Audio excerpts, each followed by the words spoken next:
what's the biggest difference that you noticed between students who are afraid to fail versus those who embrace messy development? I used to tell my students, if you can convince me why a clean sheet of paper, with nothing on it, is an acceptable A, then, show it to me, right? And I wanted them to know that they could fail. What's the number one failure pattern that jammers would usually do every year? Only jamming with your friends. Because Uh, you've already heard everything that they had to say. When you throw strangers into the mix, you are learning new things every time. did these games succeed because they were perfect and great to play at the jam, or because the developers embraced the jam and the weirdness? When you pitched the idea of a synchronized global 48-hour jam, was there a common reason people would say that it would fail?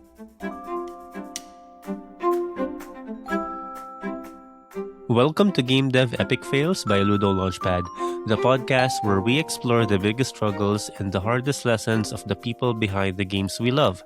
I'm your host, Jet Tanyag. Today is very special because this is our pilot episode, and there's no better guest to start this podcast than our guest today, Susan Gold. Susan is the industry trailblazer and academic who founded the Global Game Jam, the world's largest synchronized game creation event. In this episode, we dive into the early chaos of game education when students were forced to build game engines from scratch and barely finished anything at all.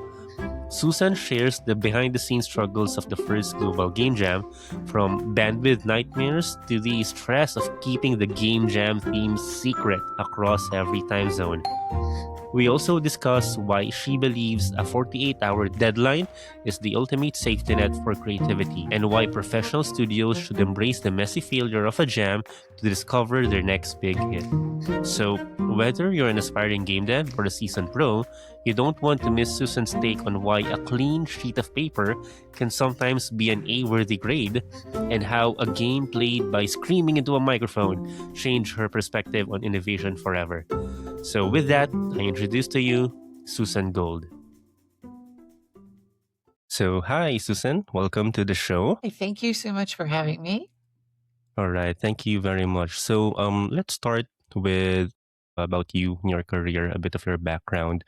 So you had a very storied career across the game industry and academia. And what was the common thread or pain point that you saw in game development that made you realize the industry needed something like the Global Game Jam? For me, I guess so you have to remember, I'm trying to teach games in the early aughts, right? My students have to build their own game engines. Then they had to learn game theory.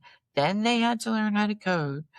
They never made a game, right? It just wasn't possible to teach everything and simultaneously put all the things together. And so they never really finished anything. And it really felt like short-sighted, you should know what it's like. And it had bothered me.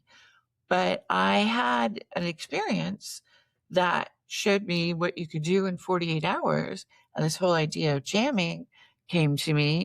And I put together a few other things that had always been noodling on in my brain. And I just kind of unite us through games, make a community. I see. That is one of the biggest points as well in game development, building communities for games, and it's the communities that you rely on. You mentioned the idea of jamming. So before the Global Game Jam, what did you tell us more about that inspiration? How you got that the idea for jamming? Was it hackathons? What specific Well, hackathon maybe okay. exactly? So again, we're talking early aughts. I was not in games at all. And I was very much into the whole digital art scene. And that digital art scene at that time were things like Superbad and Rhizome. And those were where digital artists kind of explored. And it was my first telepresence experience where there was a rave going on in Brussels, and then there was a rave going on in Montreal, and I think it was Mutech. And I'm listening to the whole thing in Chicago and I'm dancing around like I'm in a rave. And I felt this excitement, this connectivity. And I'm like, I need to figure out how to make that happen, you know? Like we're all having the same experience. And that's what this telepresence thing is all about, or was trying to have us do, is like have shared experiences. And games then became that conduit, right? But I didn't know it was games until someone said, I need you to do this, which was create a program. And I had no idea what I was doing. Right, that's amazing. Back in your time when you were a professor, like, what's the biggest difference that you noticed between students who were afraid to fail versus those who like embrace like messy development? So even when I was just an art professor, I used to tell my students, if you can convince me why a clean sheet of paper, with nothing on it, is an acceptable A, then, show it to me, right? And I wanted them to know that they could fail. I had students who tried to print onto fabrics and only found out that the fabric had more to do with like how much dye would hold, or if the print would wash away. I let them fail there because I want them to be able to experiment, because failure meant so much to them. They didn't realize that like, let me go out. Like, it's not that the ice is thin. You're not going to plummet to your death. All you're going to do is like, okay, look at what I learned from this. And then if you can tell me what I learned from it, then of course it's an A. I don't even care if you ended up with a white piece of paper. Tell me why. And that to me was worthy. If you can explain what went wrong, if you can explain why you have nothing to show, I find that valid. I find that a learning experience. And to me, you have to reward that, but nobody else does. It's either right or wrong. Sadly, life is not about that. That it's about all the little things you try in between. It's all the times you do fail that get you to where you are. I like to say I fail on a daily basis. I fail to do all the things on my list, or I forgot to even make a list of things I was supposed to do.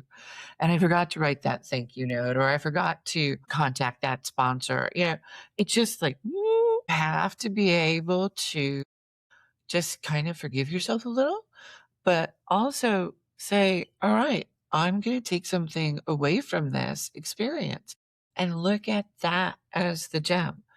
That's why the Global Game Jam doesn't have winners. There's nobody that's like, I won Global Game Jam. A lot of people could win their location because they needed some sort of enticement. To me, that experience is the reward. That's That's really amazing. all it's about.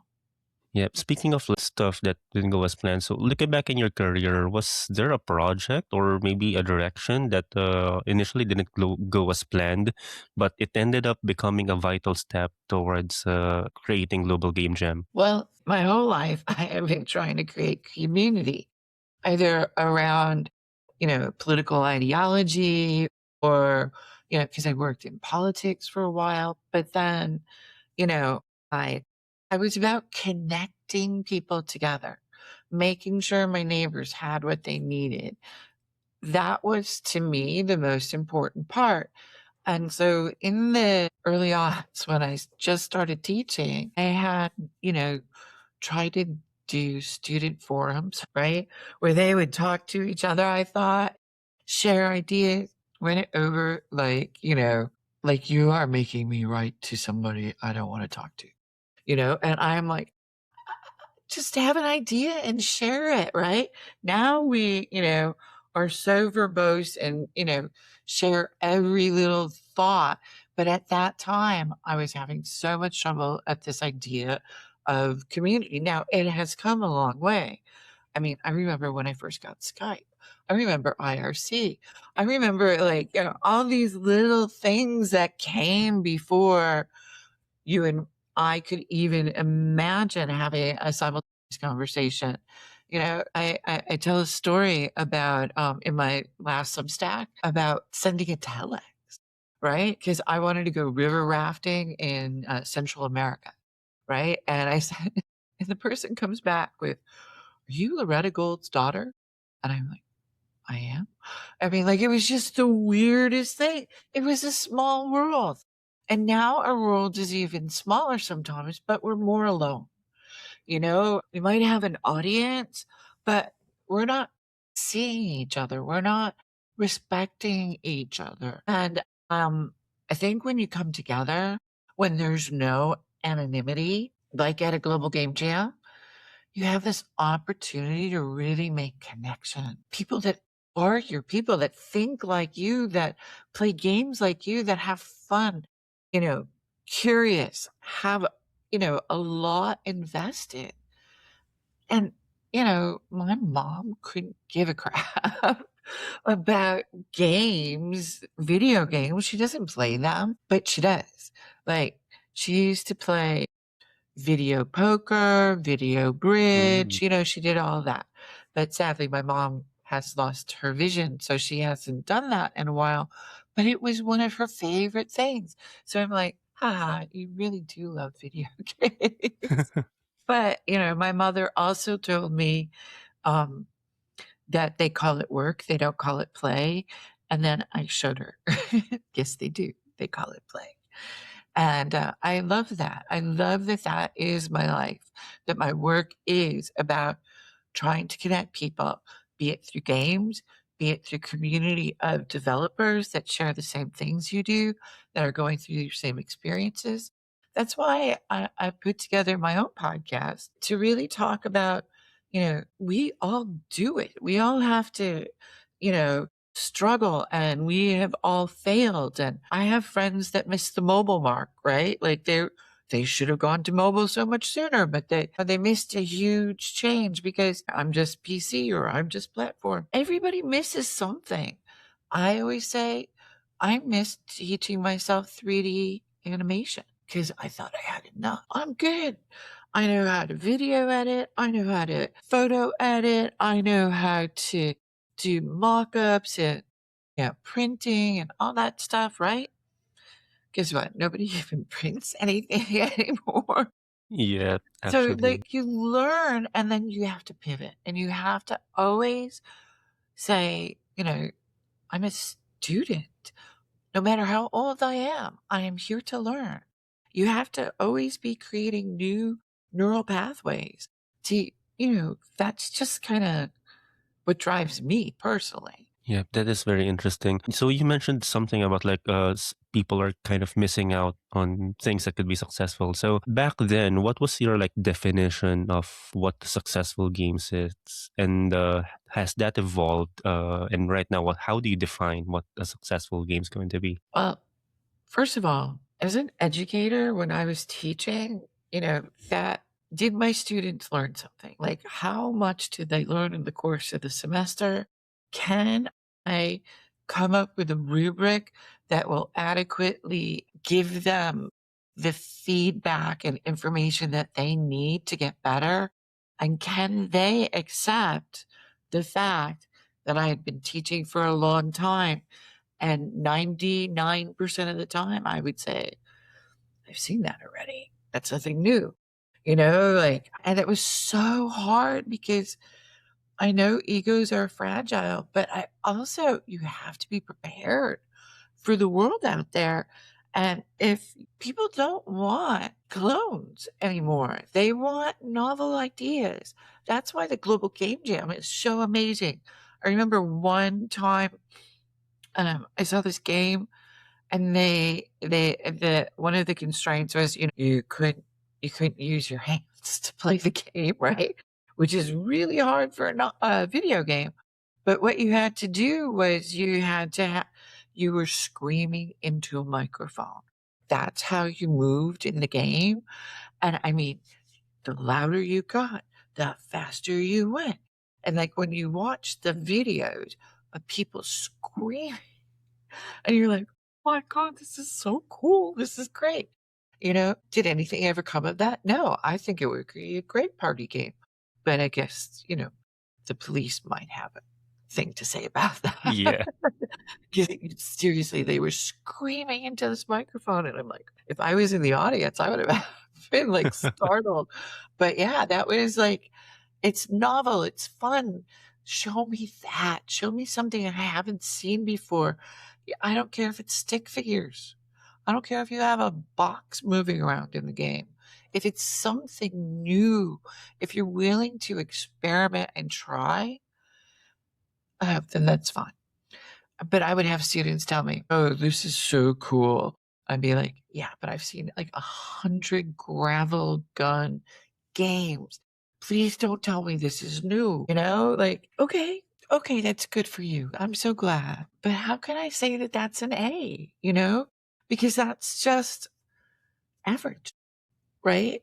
And that's the other thing. Students take this grading thing so effing seriously. And I True. mean, it's just like, okay, nobody, I swear to God, nobody in the game industry is going to go, what was your GPA upon graduation? They want to see how many games did you make while you were in school? How many things did you try? How many things did you learn? How many new skills did you achieve? That's all they want. That's all they care about. Nobody says, oh, you're an average student. Now, if you want to go to graduate school, that's another story.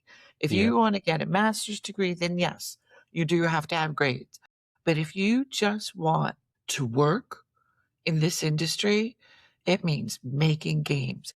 Leonardo da Vinci did not do those gorgeous paintings first try. Nobody does make a masterpiece first try. What you have is, look at this brown mess I made with my paint. You know, I didn't know if I put all those colors together, it would all smear and be terrible, right? Oh, I have to try again, right? Let's put some primer on it and try over, right? And you learn by mistake. I also would encourage students to emulate ideas, like not rip off or steal, but take one piece of, let's say, the game Monopoly and reinvent it, right? Try new mechanics, little things that alter the game and the game balance all the time. Keep trying to figure out what game balance is. You don't have a feel for it until you're kind of in that flow, right? And even when you think you've got it, give it to someone else to play. That's amazing. Yeah, there's a lot to unpack there. I want to dig a little bit on some of them, probably later, because we'll be discussing Global Game Jam as a failure lab later on. So Yeah. let's move on to the next one first. So a little bit on the Global Game Jam. When you pitched the idea of a synchronized, like global 48-hour jam, was there a common reason people would say that it would fail?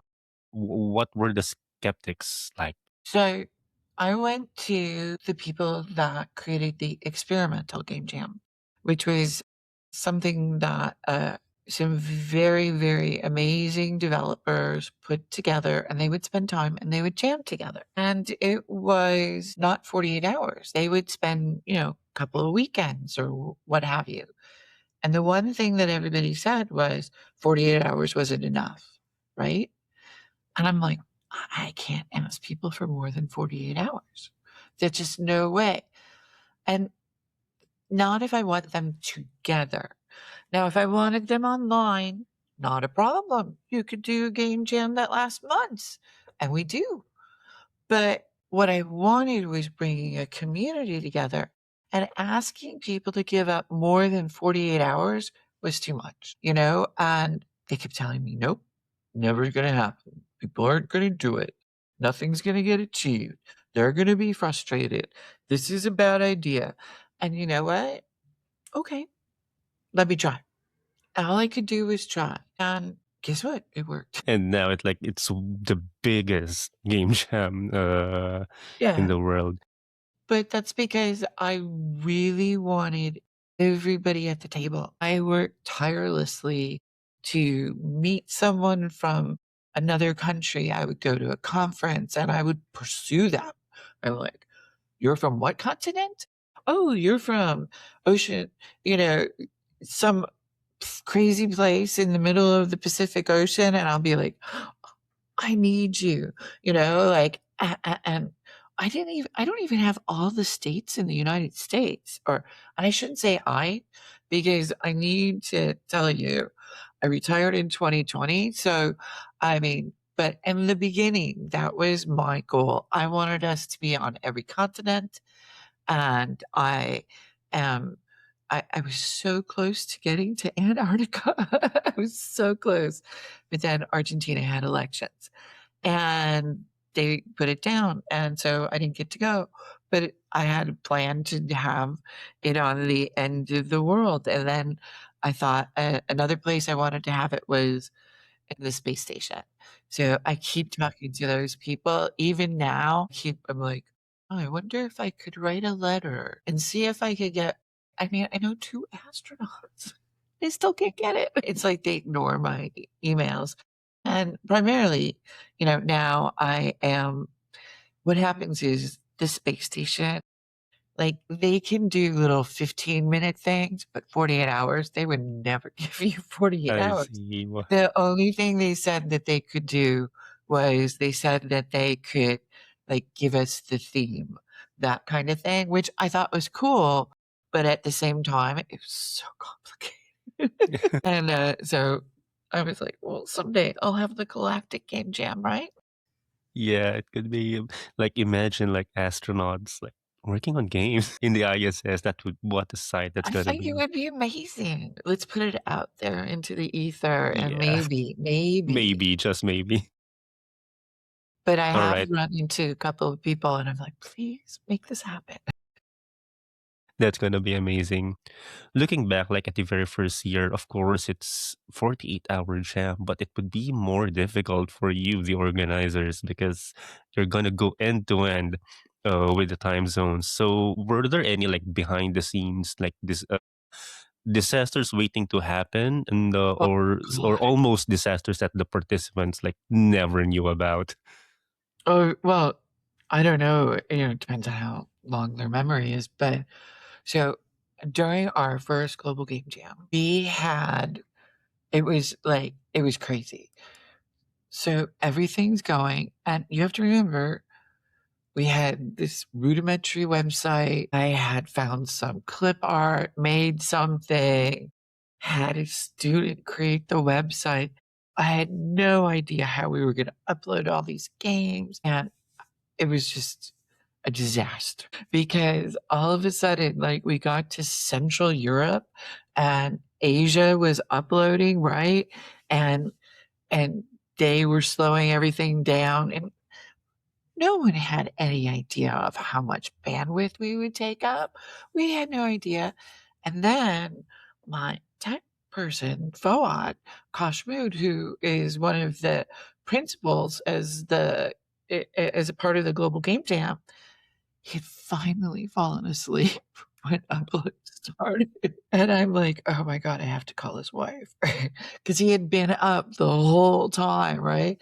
And I'm like, "I have to wake him." And I was, like, panicked and, everything that could go wrong was going wrong. And I'm like, "What are you talking about? Everything's crashing." And they're like, "Yeah, we can't even get on the website." We're like, so yeah, that we had no idea, and no one had ever attempted something like that. No one had. It was mandatory, and it still is. I was supposed to, I think, that you put up whatever, even if it doesn't execute. Hmm. Because I had this brilliant idea, another failure, that educators would take things down from Global Game Jam, do some sort of analysis or something, or like, look at where they went wrong here, right? And use it as a teaching tool. I really thought that would be it. I also thought researchers, which eventually took off, and now we have our own conference in relation to jamming and hackathons and things like that. And people do research and actually do that. But in the beginning, I thought this is just a petri dish to really look at the creative process and how people collaborate together, how people learn on scale. There were just so many places where you could do research, right? That is the one thing that I feel like is still left untapped. There are some people, but there's only so much of academia that wants to even do game related research. And a lot of them are doing things that are related to serious, more I serious kind of see. Yeah, I see. areas.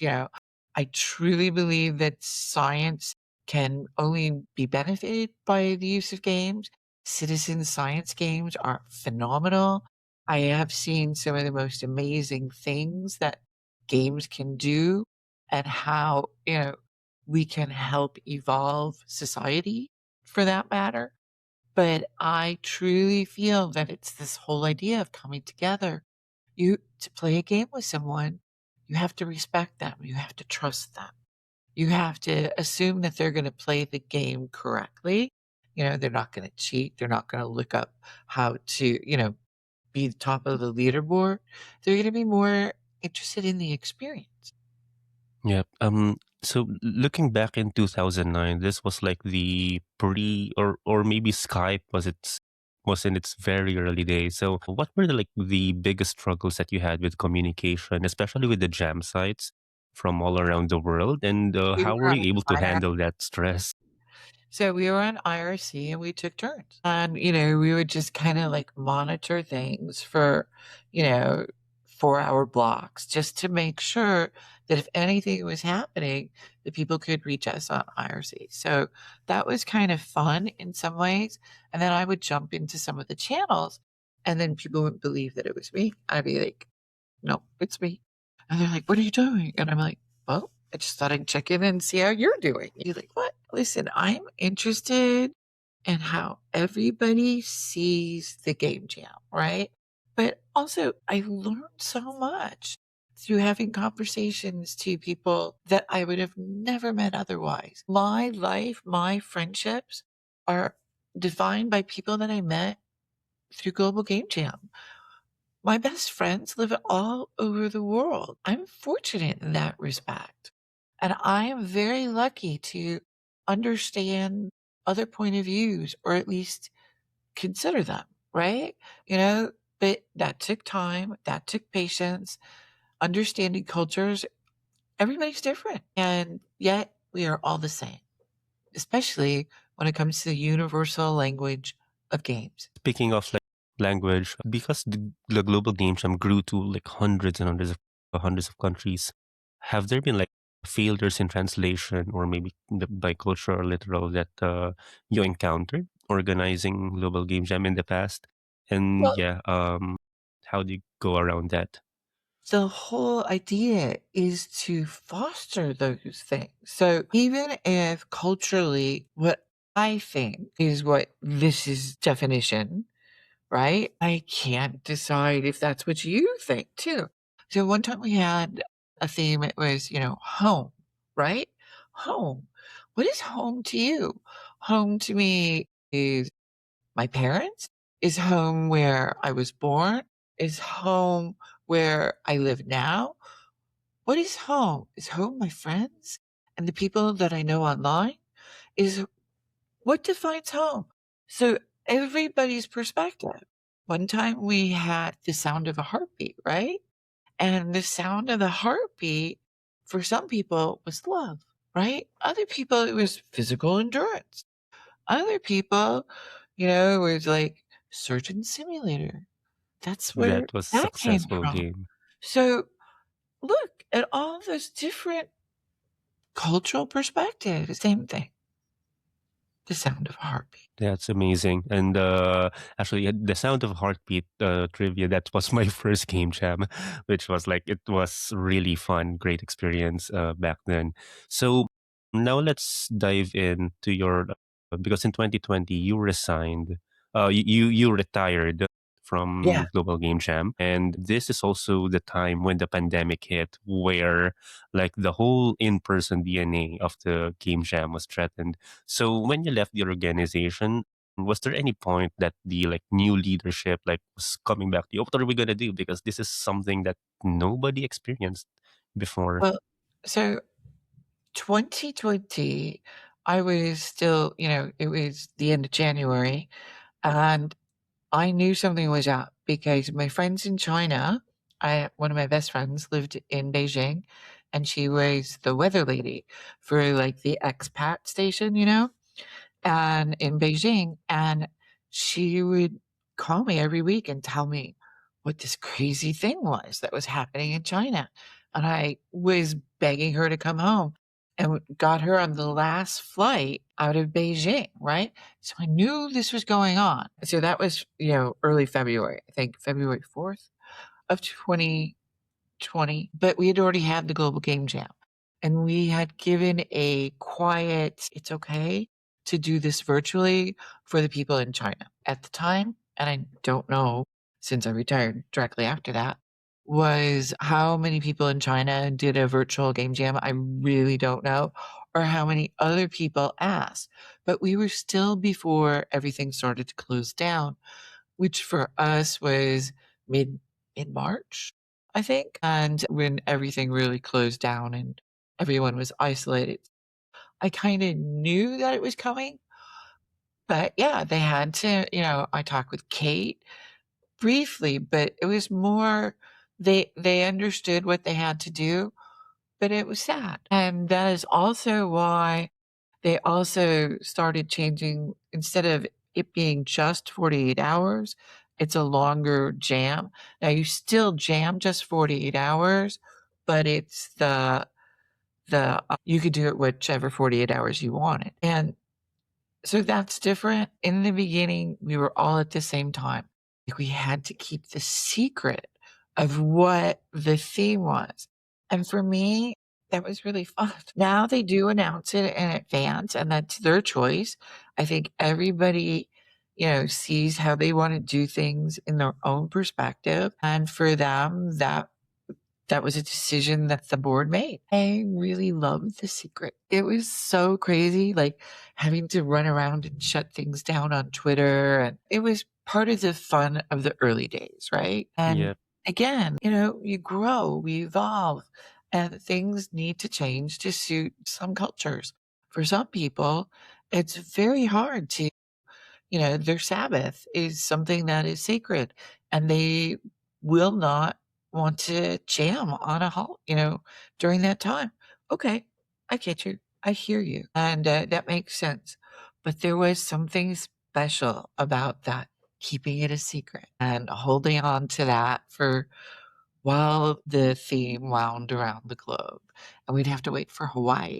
And you in the Philippines would be like, We got it in advance, like especially probably the ones in New Zealand would be the first ones to learn about it. Before you left like Global Game Jam, did you like have a say on who's gonna be the leaders? And if so, how did you pick the people that you want to entrust the Global Game so Jam with? the board is a kind of like people can get nominated to the board. People bring together people that will help push the mission of the board. The board is not an exciting job. The board is overseeing budgets. It has nothing to do with the actual jam. It's all of the keeping an organization, a nonprofit functional and going. So the board was a group of people that had served. Several, Gorm and I both left at the same time. Fawad was there as well as Joseph, who had been on the board for a long time. And then people would just bring new people to the board. Eventually, they have evolved. They have a new board election every year. So people who really want to contribute in the way of time or access to people with money, like you're a vice president of this. It's more like these are the things that the organization needs. We need lawyers. We need accountants. The boring stuff, not to make the game the exciting stuff. That is left to a few really amazing people that currently run the Global Game Jam. We have Maria Burns Ortiz, who is our executive director. We have Tara, who is in Sweden, I believe. And then we also have Richard, who's in Wales. We have so many interesting people. The organization is trying to be as representative as it can. It's trying to find people that want to really do the nuts and bolts kind of stuff. But also, I know they have a lot of committees and things that they're working on to continually grow our community and grow opportunities for people all over the world. Additionally, Maria goes out and speaks on a regular basis, trying to really connect with the community. And then I, in my retirement, being a little bored, decided that I would do a podcast so that I could also try to connect our community to some really interesting people who have done some interesting things and give them takeaways that'll, I hope, grow them and tell them, hey, one of my guests, one of the things that I came away with was she read all the requirements for a contest. She did not satisfy one of them, not one of them. And she still applied and won, right? Wow. It's that idea that you believe enough in yourself, like, what the heck? Why not? And to me, that is what you need to survive in this industry at this juncture, especially. And so my podcast is to introduce you to ideas that you may not have thought of yourself, why you always doubt yourself. You know, I get it. Everybody thinks I have it all together. I'm always at that moment where everything's going to fall apart. And you just hope. And you just, I guess one of the things I do is I trust that I know I can do it if I try. Do I always? No, but at least I'm going to try.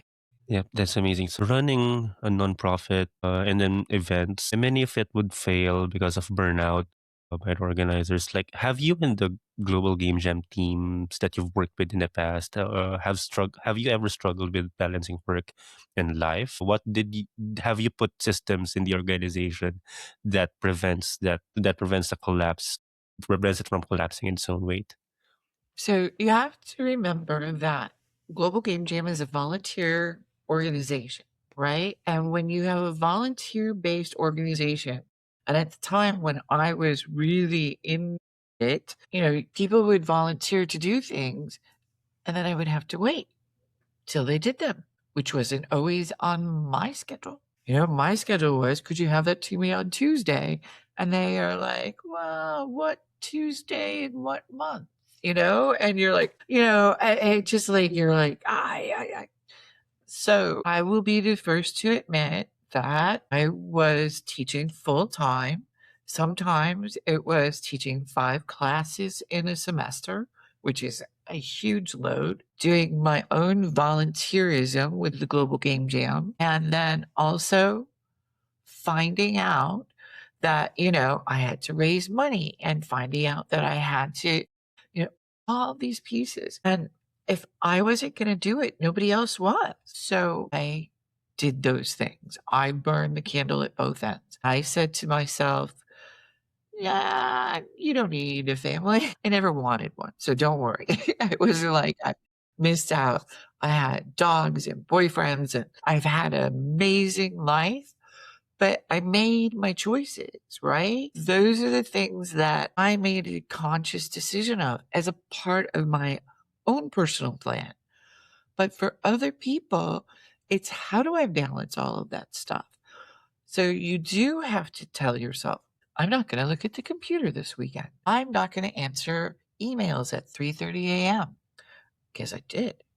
I used to do that because that's when you're awake, right? And you're sending me an email and I'm like, oh, I better reply right back. That isn't your fault. That was me because I was trying to grow an organization and I was trying to make sure that we had people in all of the countries. And I was so fortunate that in my tenure, we had grown to 115 countries, that the Global Game Jam had achieved so many things and just created so many opportunities for people. I had no idea that was coming. I would get accosted at GDC, people crying, thank you. And I'd be like, I didn't do anything. I just created an event. You did it. And that is the one thing. I had nothing to do with your talent. I just gave you a sandbox to play in. And that is it. But I have been so fortunate to be honored by so many different organizations, and I'm thankful for all of those things. I am so pleased that I could create something that would mean so much to so many. But the truth is that the talent comes deeply from within each person that is in that game jam. And each of them are contributing to something that is bigger than themselves. And that whole thing just shows what kind of community we are, just the type of people we are. And I think it says a lot. It's like, I have friends that always say things like, well, I always trust people that have dogs, right? Because a dog person must be a good person. Well, there are plenty of people that aren't good people that have dogs.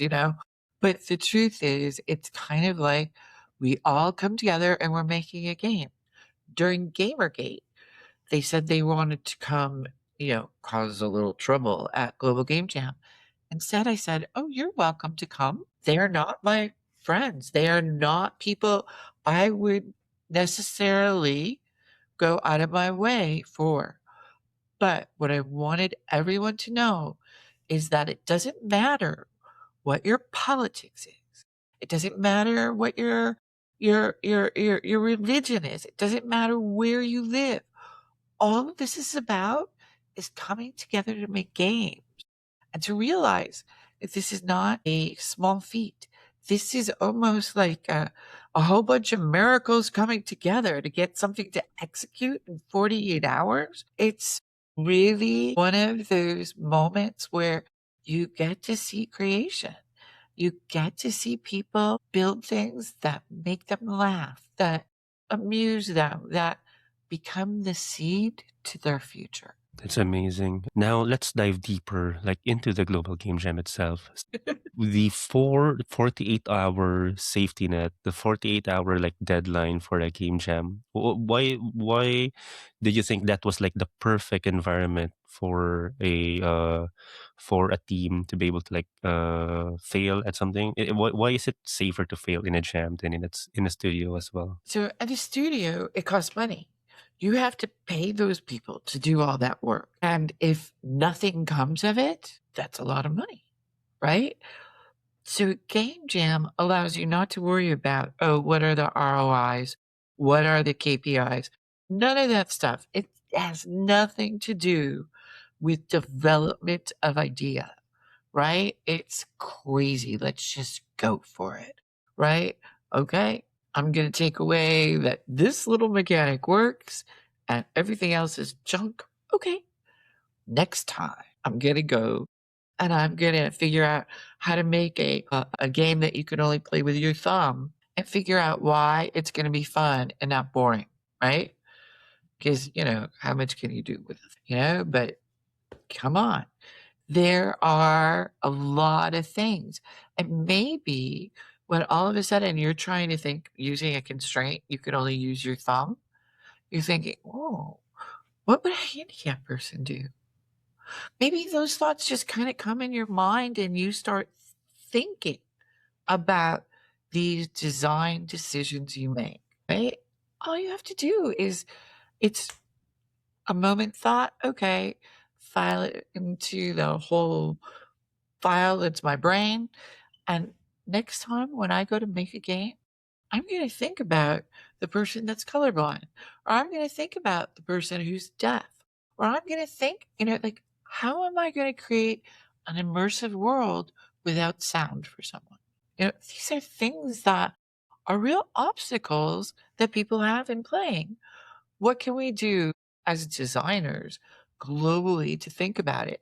And when we throw out these crazy constraints, yeah, somewhere, somehow, there's a reason it's a design choice. Those are the things that make a difference. Let's dive a little deeper into that because the diversifiers in the global game jam are among of the some of the best things that really led to very creative games.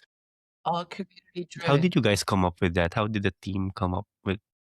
Okay, so theme Diversifiers. committee, constraint committee, different group. But the interesting thing is that we use social media for people to submit ideas and suggestions. And then we kind of balance them out. Often we also have sponsors that'll say, we would love people to make a game for, this one time we had a eye tracker, so people make games using eye tracking, you know, we had those people that said that they would do it. We sent those out to all of the locations. Yeah, we did our best to try to give people new ways to interact with games and additionally spur their imaginations. That's all we wanted to do. Amazing. So after years of observing like thousands of teams, what's like the number one like failure pattern that jammers would usually do every year? Only jamming with your friends because you've already heard everything that they had to say. When you throw strangers into the mix, you are learning new things every time. And even if you're like, okay, I'm going to jam with one friend and three strangers, right? Okay, because everybody gets a little nervous, right? But open your mind up to new ways of thinking, my students. So I lived in Boston and I reached out to Harmonix, which was a very big game studio. And I said, come jam with my students, please, please, please. I would like professionals to be with students. And, nobody knew who each other was. It wasn't like, hi, I'm from Harmonix, right? They just came in and they were Chris and Joe and Bob and Susan. And they just jammed. And then my students would find out, you're a real game developer? Oh my God. I got to make a game with someone from Harmonix, right? It was an amazing opportunity. If they would have said, oh, I'm only going to jam with my friends, they wouldn't have had that opportunity to jam with someone that had that wealth of experience that they could bring to the table. And the other thing, besides just jamming with friends, is that you make a team that's too big. That is another thing because you can't control that many people in that timeline. Too many things going on. And it's really, at least in my mind, advantageous to keep it to the people that can sit around a table with you, right? Bigger than that, it's too hard to do in 48 hours. So those are my 2 cents that lead to big failures.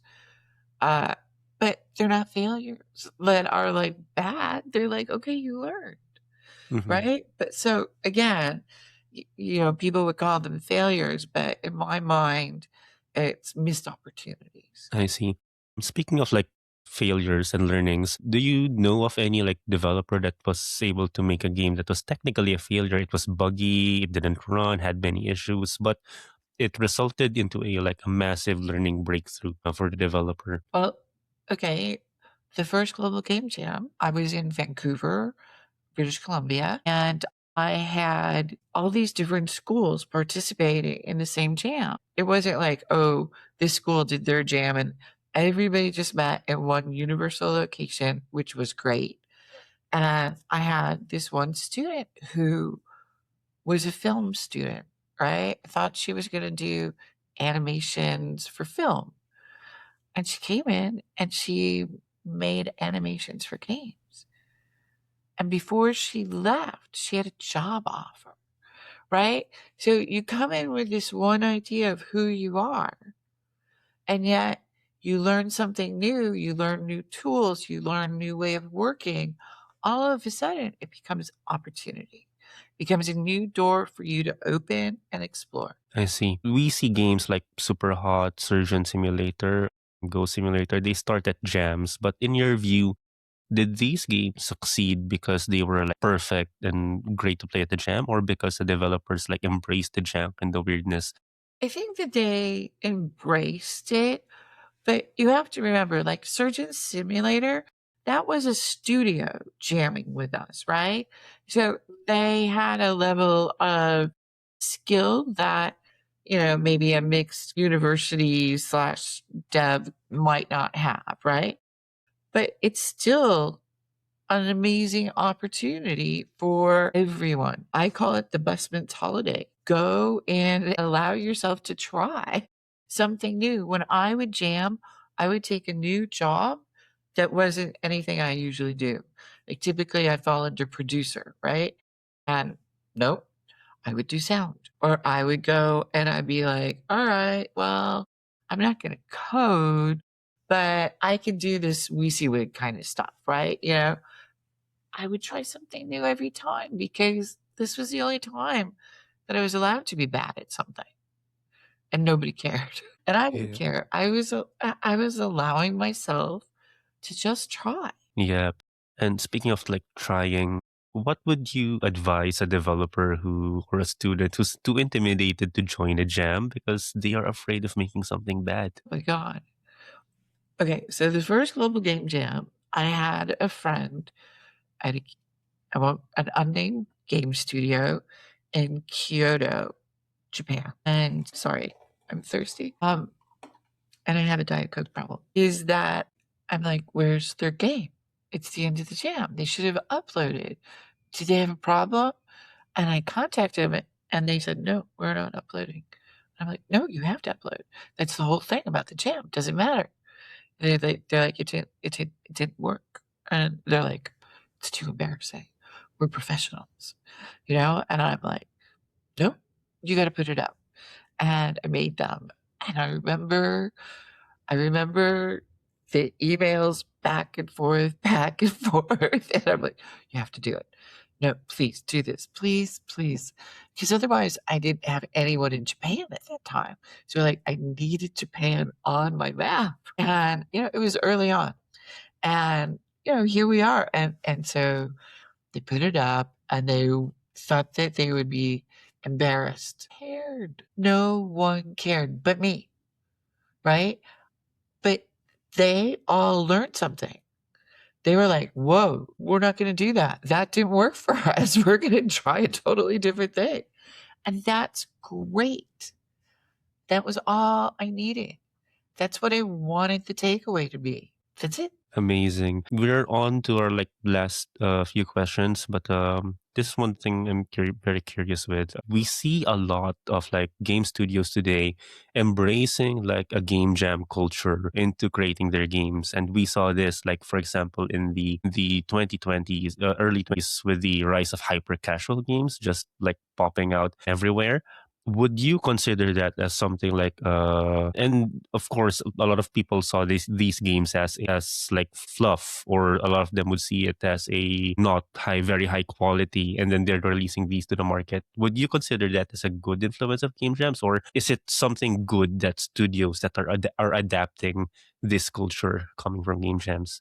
So, first of all, I've never heard of really that, but I always refer to those hyper casual as lobotomy games. Like you don't have to have a brain to, Yeah. but there's something that is soothing. And for some people, that soothing and the repetitiveness of things, if that helps their mental well being, play that game. I don't want to play that game. But you play that game. I tried a whole bunch of hyper casual to try to figure it out myself. I couldn't get it. Like, it was just like, am I missing something? Because I really don't have to think very hard here. Tap, tap, tap, whatever. Okay, fine. But, amazing studios like Double Fine or, Ubisoft, I know they use game jams as a way to stimulate new IP. That is a real opportunity for them to have some fun, allow people to contribute in ways that they may not be allowed to. So having a junior coming up with an idea that the whole team decides, let's like that. They wouldn't have had that opportunity in normal hierarchy, but in the game jam, they came through, right? So this is an opportunity. And Double Fine, if you talk to Tim, this was a big part of their studio evolution. My hope is that it doesn't get abused and used like this is supposed to be crunch. This is supposed to be a tool to stimulate ideas. My hope after a jam weekend at a studio where they also let you go home to go to sleep, but that they would have a day off the next, Monday or whatever. My whole thing is not to abuse the practice, but to think of it like musicians think of jamming. It's to stimulate their own creativity. That's it.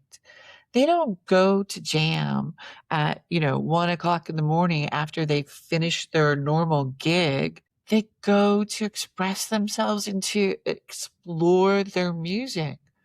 That's what I want to see. And what I hope that the global game jam continues to seed in everyone. All right. Now, looking into the future, what are the board of the Global Game Jam cooking up next for Well, the future of the Game Jam? it's really hard to say because I absolutely do not have any responsibility with Global Game Jam. I am doing the podcast, but that is like the whole of all that I know. I get to talk to the executive director, Maria, on a regular basis, just try to share with her history, backstory, relationships, that kind of thing. But mostly, I'm there just to appreciate its amazingness. So many people, not just the people at the top, but the people locally or the regional organizers, they put in time that is not necessarily available, but they love this idea. They love this concept of being a part of something bigger. And so they make the time. And I love that. To me, that is just like, it's so special that they care so much and they want to foster this idea of development and opportunity for their students, for the people in their community, for just being there to do it. I have met so many amazing people and they have given so much.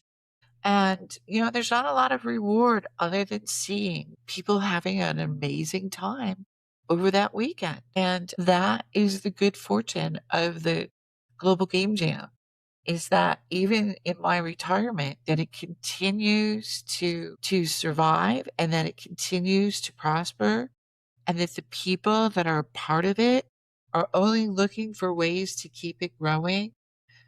I am impressed by everything that they have done these past few years, and I truly only wish them constant success. Over 500,000 people will have participated in the Global Game Jam this year, and I mean, I couldn't have imagined It's hard to in my fathom that number. wildest dreams.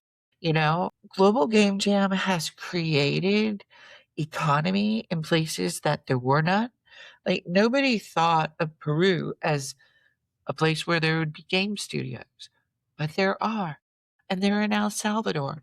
And there were at one time young girls coding, making games in Afghanistan. We have been that fortunate in my lifetime to see that kind of opportunity avail itself around the world. A democratization of software, an ability for us to communicate in real time, and for us to have a shared breadth of knowledge. I love the fact that this creative magic is laced around the world at the end of January every year. And it really is an opportunity for everyone. Come out and fail. All you have to do is try, and it's okay. We will love you no matter what. People have met their future business partners and created studios from people that they've met at Global Game Jam. People have met their future husband and wife. People have met and become best friends. People have played games with people that are at a jam in another city. It's just brings us closer together and we're seen and we're recognized and we're appreciated and we're respected. Amazing. And it's been an amazing decades of doing the Global Game Jam and being an impact to just like pretty much every game developer in the world at this point. So, if you would go back to yourself of 2008, right before the first jam, what like piece of advice are you going to tell yourself about handling all the wonder and the chaos that's to come? Wish I could just tell myself, don't take everything so personally. That's really what I wish I could tell myself, and that I would be able to then take that, uh, and hold on to it. I hate to say this, but, maybe it's because I'm older now, but I don't care. Just try, like, I'm sorry. Stop being so self-critical. Allow yourself the experience. Don't deny yourself. The only person standing in your way is you. And that, even if you're shy, even if you think you can't do it, I have people come to Global Game Jam that are parents, end up on a jam themselves. They're like, well, I was just dropping off my kid. And then they're like, this kind of looks fun. And okay. And they stay. And they're like, I didn't even know how to code. But all of a sudden, I'm on a team, they can code, but I have great narrative ideas, or I can draw, or you know what? I can make the website. I can do any of these things, right? Whatever that contribution is.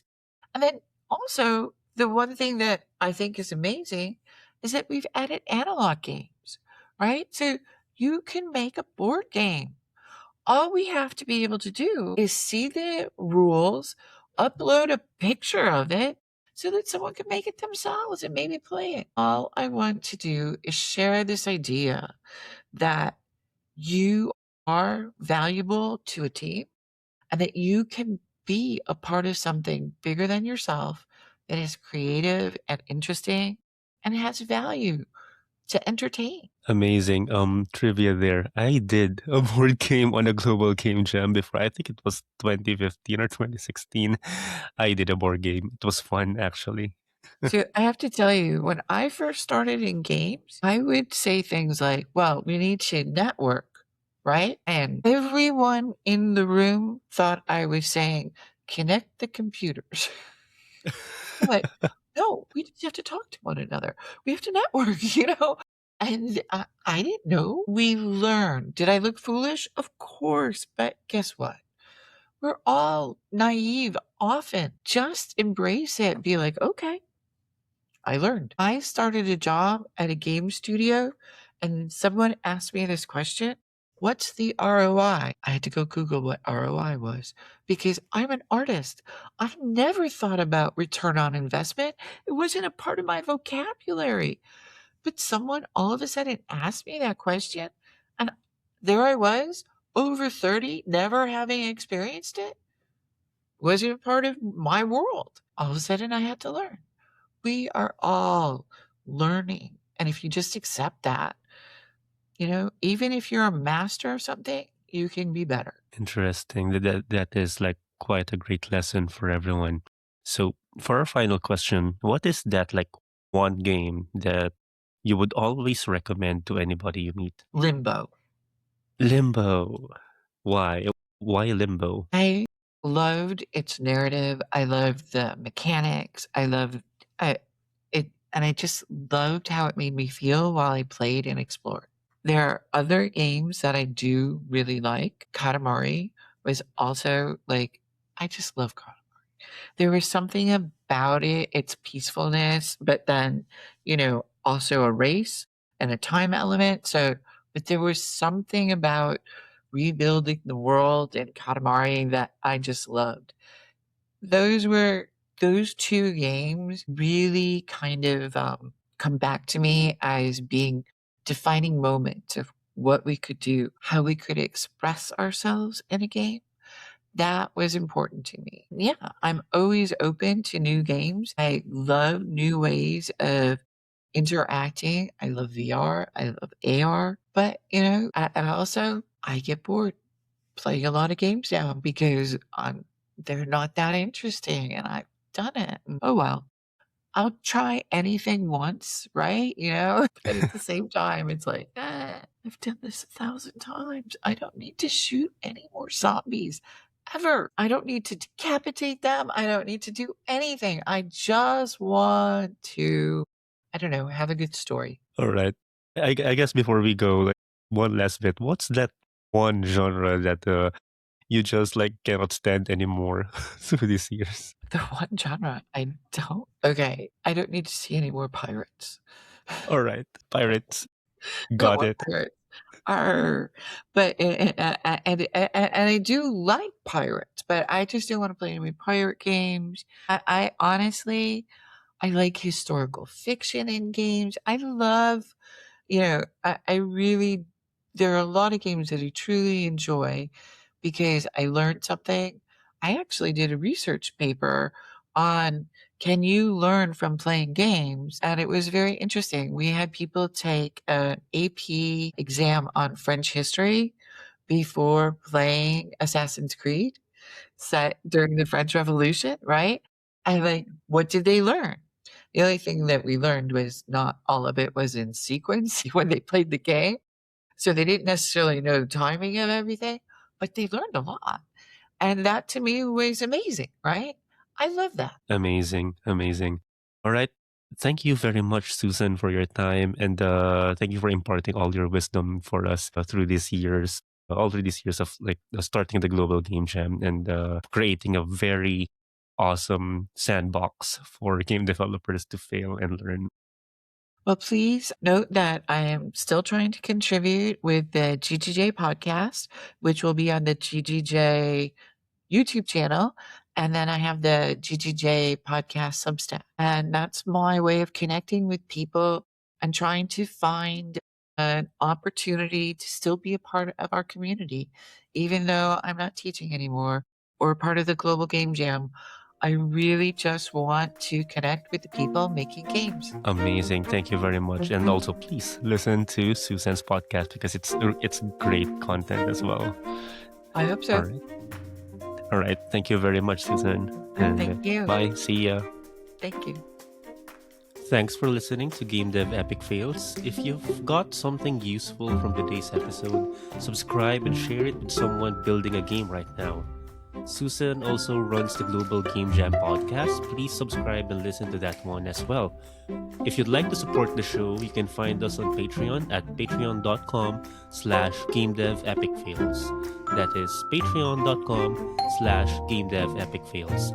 Your support helps us keep the podcast running and turn real lessons into tools that reduce wasted years for indie developers. And if you're building an early stage game and you want proof of an audience before you commit years of work, pitch your game at pitch.ludolaunchpad.com. That's pitch.ludolaunchpad.com. See you in the next episode. Thank you.